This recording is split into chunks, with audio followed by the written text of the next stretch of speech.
Hi ಎಲ್ರಿಗೂ ನಮಸ್ಕಾರ. Welcome back to my YouTube channel. ಇವತ್ತು ಮಧ್ಯಾಹ್ನದ ಊಟಕ್ಕಾದರೂ ಸರಿ ಇಲ್ಲ ಬೆಳಗ್ಗೆ ತಿಂಡಿಗಾದರೂ ಸರಿ ಒಂದು ಆರೋಗ್ಯಕರವಾದಂಥ ಒಂದು ರೆಸಿಪಿ. ಇದು ರಾಗಿ ರೊಟ್ಟಿ ಜೊತೆ ನಾನಿಲ್ಲಿ 2 ಥರದ ಪಲ್ಯ ಮಾಡ್ತಾಯಿದ್ದೀನಿ. ಇನ್ನು ರೊಟ್ಟಿ ಮಾಡೋದು ನಾನು ಪೂರ್ತಿಯಾಗಿ ತೋರಿಸಿಲ್ಲ, ಸ್ವಲ್ಪ ತೋರಿಸಿದ್ದೀನಿ. ಯಾರಿಗಾದರೂ ಬೇಕಾದರೆ ಖಂಡಿತ ಕಮೆಂಟ್ ಮಾಡಿ, ನಾನು ತೋರಿಸ್ತೀನಿ. ನಾನು ರೊಟ್ಟಿನ ಈ ರೀತಿ ಮುದ್ದೆ ಥರ ಮಾಡಿಕೊಂಡು ನಾನು ಮಾಡೋದು. ಇನ್ನು ಪಲ್ಯ ಮಾಡೋದಕ್ಕೆ ನಾನಿಲ್ಲಿ 2 ಥರದ ಪಲ್ಯಕ್ಕೂ ಸಹ ರೆಡಿ ಮಾಡಿ ಇಟ್ಕೊಂಡಿದ್ದೀನಿ.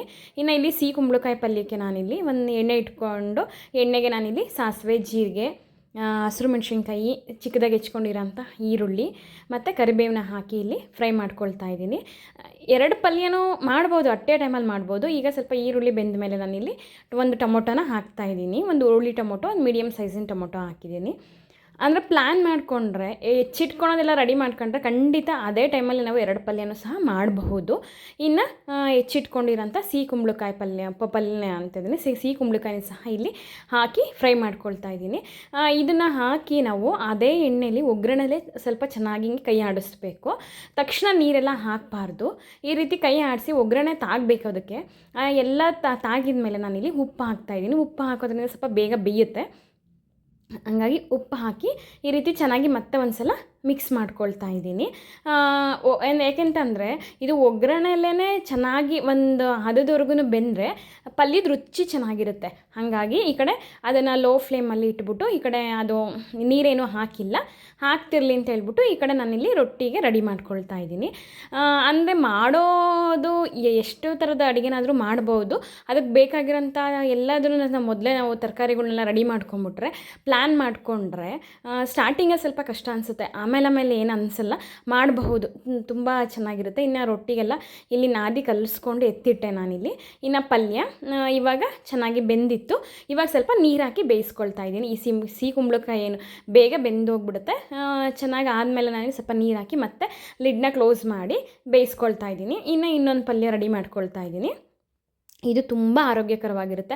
ಇವರು ಶುಗರ್ ಇದ್ದವ್ರಿಗಂತೂ ಹಸಿ ಮೆಂತ್ಯ ಸೊಪ್ಪು ತಿನ್ನಿ ಅಂತ ಹೇಳ್ತಾರೆ. ಅದಕ್ಕಂತೂ ತುಂಬ ಅಂದರೆ ತುಂಬ ಅದ್ಭುತವಾಗಿರುತ್ತೆ ಈ ಪಲ್ಯ. ಬೇಕಾದರೆ ನೀವು ಒಂದು ಸಲ ಟ್ರೈ ಮಾಡಿ. ಚಪಾತಿ ರೊಟ್ಟಿ ಮಾಡಬೇಕಾದ್ರೆ ಈ ಪಲ್ಯ ಮತ್ತೆ ಮಿಸ್ ಮಾಡಲ್ಲ.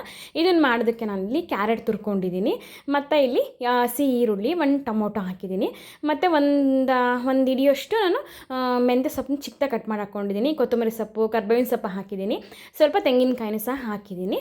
ಈಗ ರುಚಿಗೆ ಎಷ್ಟು ಬೇಕಷ್ಟು ಉಪ್ಪನ್ನ ಸೇರಿಸ್ತಾ ಇದ್ದೀನಿ.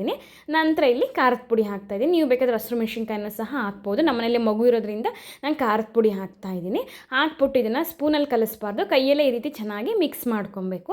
ತುಂಬ ಆರೋಗ್ಯಕರವಾಗಿರುತ್ತೆ, ಅಷ್ಟೇ ಅದ್ಭುತವಾಗಿರುತ್ತೆ ರುಚಿ. ಈ ಪಲ್ಯ ಮಾತ್ರ ಯಾವತ್ತೂ ಅಷ್ಟೇ, ಇದನ್ನು ತಿಂದವರು ಮತ್ತೆ ಮಾಡ್ಕೊಂಡು ಖಂಡಿತ ತಿಂತಾರೆ. ಮತ್ತು ಇದಕ್ಕೇನು ಇದೇ ತರಕಾರಿ ಹಾಕಬೇಕಂತೇನಿಲ್ಲ. ನೀವು ಮೂಲಂಗಿ ಇದ್ರೂ ಸಹ ಈ ರೀತಿ ಕ್ಯಾರೆಟ್ ಥರ ತುರಿದು ಹಾಕ್ಬೋದು. ತುಂಬ ಅಂದರೆ ತುಂಬ ಚೆನ್ನಾಗಿರುತ್ತೆ. ನೀವು ಸ್ವಲ್ಪ ಟ್ರೈ ಮಾಡಿ. ಪಲ್ಯ ಯಾವ ರೀತಿ ಬಂತು ಅಂತ ನನಗೆ ಕಮೆಂಟ್ ಮಾಡಿ. ಆರೋಗ್ಯಕರ ದೃಷ್ಟಿಯಿಂದ ಭಾರಿ ಒಳ್ಳೆಯದು ಇದು. ಯಾಕೆ ಅಂತಂದರೆ ಶುಗರ್ ಪೇಷಂಟಿಗೆಲ್ಲ ಹಸಿ ಮೆಂತ್ಯ ಸೊಪ್ಪೆ ತಿನ್ನಿ ಅಂತ ಹೇಳ್ತಾರೆ ಅಂತ ಕೇಳಿದ್ದೀನಿ. ಬಟ್ ನನಗೆ ಗೊತ್ತಿಲ್ಲ. ಅಂದರೆ ಶುಗರ್ ಪೇಷಂಟ್ಗಂತೂ ತುಂಬ ಒಳ್ಳೆಯದು. ಇನ್ನು ಮಿಕ್ಕಂದು ಸಹ ರೊಟ್ಟಿಗೆ ಈ ಥರ ಹಸಿ ಪಲ್ಯ ಇದ್ದಾಗ ಇನ್ನೂ ಒಂದು ಸತ್ತು ಜಾಸ್ತಿ ಹೋಗುತ್ತೆ. ಇನ್ನು ಈ ಕಡೆ ನೀರು ಹಾಕಿ ಬೇಯಿಸ್ಕೊಳ್ತಿದ್ನಲ್ವ ಪಲ್ಯ, ಈಗ ಅದು ಸಹ ಬೆಂದಿದೆ. ಇನ್ನು ಈ ಪಲ್ಯನೂ ರೆಡಿ ಆಯಿತು. ರೊಟ್ಟಿಗೂ ಸಹ ಎಲ್ಲ ರೆಡಿ ಮಾಡಿಕೊಂಡೆ. ಇವಾಗ ನಾನಿಲ್ಲಿ ಇದು ನೋಡಿ ಬೆಂದಿದೆ. ಅದು ನೋಡಿದ ತಕ್ಷಣ ಕೈಯಲ್ಲಿ ಮುಟ್ಬೇಕಂತ ಏನಿಲ್ಲ, ಅದು ಕಣ್ಣು ಇದರಲ್ಲೇ ನಮಗೆ ಗೊತ್ತಾಗ್ಬಿಡುತ್ತೆ ಬೆಂದಿದೆ ಅಂತ. ಈಗ ಕೊನೆಯಲ್ಲಿ ನಾನು ಅರಿಶಿನ ಹಾಕ್ತಾಯಿದ್ದೀನಿ, ಮತ್ತು ಸ್ವಲ್ಪ ಸಂಬಾರದ ಪುಡಿ ಸೇರಿಸ್ತಾ ಇದ್ದೀನಿ. ಸಂಬಾರದ ಪುಡಿ ಹಾಕಿದ್ಮೇಲೆ ಪಲ್ಯನ ಜಾಸ್ತಿ ಹೊತ್ತು ಕುದಿಸ್ಬಾರ್ದು. ಇಲ್ಲಿ ಕೊನೆಯಲ್ಲಿ ಸ್ವಲ್ಪ ತೆಂಗಿನಕಾಯಿ ಹಾಕ್ತಾಯಿದ್ದೀನಿ. ತೆಂಗಿನಕಾಯಿ ಹಾಕ್ಬಿಟ್ಟು ಕೊತ್ತಂಬರಿ ಸೊಪ್ಪು ಹಾಕ್ಬಿಟ್ಟು ಚೆನ್ನಾಗಿ ಮಿಕ್ಸ್ ಮಾಡಿ ಎತ್ತಿಡ್ತೀನಿ ನಾನು. ನಂತರ ಇದು ಪಲ್ಯನೂ ಸಹ ಇದು ರೆಡಿ ಆಯಿತು. ಇನ್ನು ರೊಟ್ಟಿ ಮಾಡೋ ಪ್ರೋಸೆಸ್ಸು ಆಗುತ್ತೆ. ಸ್ಟಾರ್ಟಿಂಗ್ ಮಾಡಬೇಕಾದ್ರೆ ಸ್ವಲ್ಪ ಕಷ್ಟ ಅನಿಸುತ್ತೆ, 2-3 ಪಲ್ಯ ಮಾಡಬೇಕಾದ್ರೆ. ಬಟ್ ಹೋಗ್ತಾ ಇದು ಅಭ್ಯಾಸ ಆದರೆ ಒಂದು ಪಲ್ಯಕ್ಕೆ ನಾವು ರೊಟ್ಟಿ ಚಪಾತಿ ಮಾಡಿದ್ರೆ ಒಂದು ಪಲ್ಯಕ್ಕೆ ನಾವು ನಿಜ ಫಿಕ್ಸ್ ಆಗೋಲ್ಲ. ಮತ್ತೆ 2-3 ಥರ ಬೇಕು ಅನಿಸುತ್ತೆ.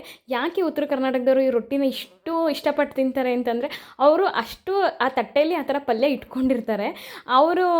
ನಾವು ನಿಜ ಒಂದು 2-3 ಸಲ ಅದನ್ನು ಟೇಸ್ಟ್ ಮಾಡಿದ್ರೆ ನಮಗೂ ಅದು ಆರೋಗ್ಯಕ್ಕೂ ಒಳ್ಳೆಯದು. ಅದಕ್ಕೆ ಅವ್ರು ಗಟ್ಟಿ ಅಂತಲೇ ಹೇಳೋದು. ಮತ್ತು ನಮಗೆ ತಿನ್ನೋ ದೃಷ್ಟಿಯಿಂದನೂ ಸಹ ಟೇಸ್ಟು ಅಷ್ಟೇ ಚೆನ್ನಾಗಿರುತ್ತೆ 2-3 ಥರ ಪಲ್ಯ ಇದ್ದಾಗ. ಇವಾಗ ಇನ್ನು ರೊಟ್ಟಿ ನಾನು ಕೈಯಿಂದ ಮಾಡ್ಕೊಳ್ಳಲ್ಲ. ಇಲ್ಲಿ ನಾನು ರೊಟ್ಟಿ ಮಿಷಿನ್ ಇದೆ ನನ್ನಲ್ಲಿ.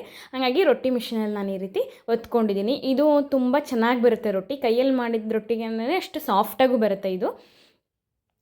ತುಂಬ ಅಂದರೆ ಇದು ಮಾಮೂಲಿ ಮಿಷಿನ್ ಅಲ್ಲ, ಬೇಕಾದರೆ ಇನ್ನೊಂದು ಸಲ ಯಾವಾಗಲಾದರೂ ನಾನು ತೋರಿಸ್ತೀನಿ ಆ ಮಿಷಿನ್ ಯಾವ ಥರ ಇದೆ ಅಂತ ಹೇಳ್ಬಿಟ್ಟು.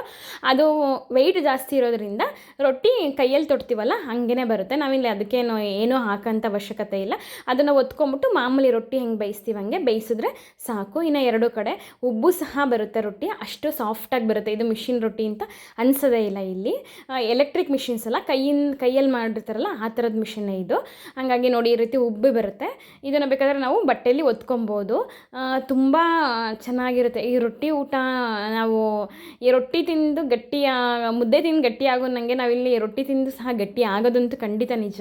ಇಷ್ಟು ಈ ರೀತಿ ವೆರೈಟಿ ಮಾಡಿಕೊಟ್ಟಾಗ ಮಕ್ಕಳು ಸಹ ತಿಂತಾರೆ. ಈಗ ನಾವು ಮನೇಲೂ ಸಹ ನಾವು 2-3 ಥರ ಈ ಥರ ಪಲ್ಯ ಮಾಡಿಕೊಟ್ಟಾಗ ಖಂಡಿತ ಇಷ್ಟಪಟ್ಟು ತಿಂದೇ ತಿಂತೀವಿ ನಾವು. ಆರೋಗ್ಯಕರವಾಗೂ ಸಹ ಇರುತ್ತೆ, ಅಷ್ಟೇ ನಮಗೆ ರುಚಿಯಾಗೂ ಸಹ ಇರುತ್ತೆ. ನೀವು ಈ ರೀತಿ ಒಂದು 2-3 ಪಲ್ಯ ಬೇಕಾದರೆ ಒಂದು 2-3 ಸಲ ಟ್ರೈ ಮಾಡಿ. ಕೊನೆಗೆ ನೀವು ರೊಟ್ಟಿ ಚಪಾತಿಗೆ ಒಂದು ಪಲ್ಯಕ್ಕೆ ನಿಜ ಫಿಕ್ಸ್ ಆಗಲ್ಲ. ಇನ್ನು ರೊಟ್ಟಿ ಮತ್ತು 2 ಥರ ಪಲ್ಯನೂ ಸಹ ರೆಡಿ ಆಯಿತು. ನೋಡಿ ಇದು ಆಗಿತ್ತು ಇವತ್ತಿನ ಊಟದ ಮೆನ್ಯು. ನಂದು ತಿಂಡಿಗೆ ಮಾಡ್ಕೊಂಡಿರಲಿಲ್ಲ. ರೊಟ್ಟಿ, ಹಸಿ ಮೆಂತ್ಯ ಸೊಪ್ಪಿನ ಪಲ್ಯ, ಚಟ್ನಿ ಪುಡಿ, ಮೊಸರು ಮತ್ತು ಸಿಹಿ ಕುಂಬಳಕಾಯಿ ಪಲ್ಯ. ಈ ವಿಡಿಯೋ ಇಷ್ಟ ಆದರೆ ಪ್ಲೀಸ್ ಸಬ್ಸ್ಕ್ರೈಬ್ ಮಾಡ್ಕೊಳ್ಳಿ. ಇದೇ ಥರ ವಿಡಿಯೋಗಾಗಿ ನಮ್ಮ ಚಾನಲ್ ಸಬ್ಸ್ಕ್ರೈಬ್ ಮಾಡಿ.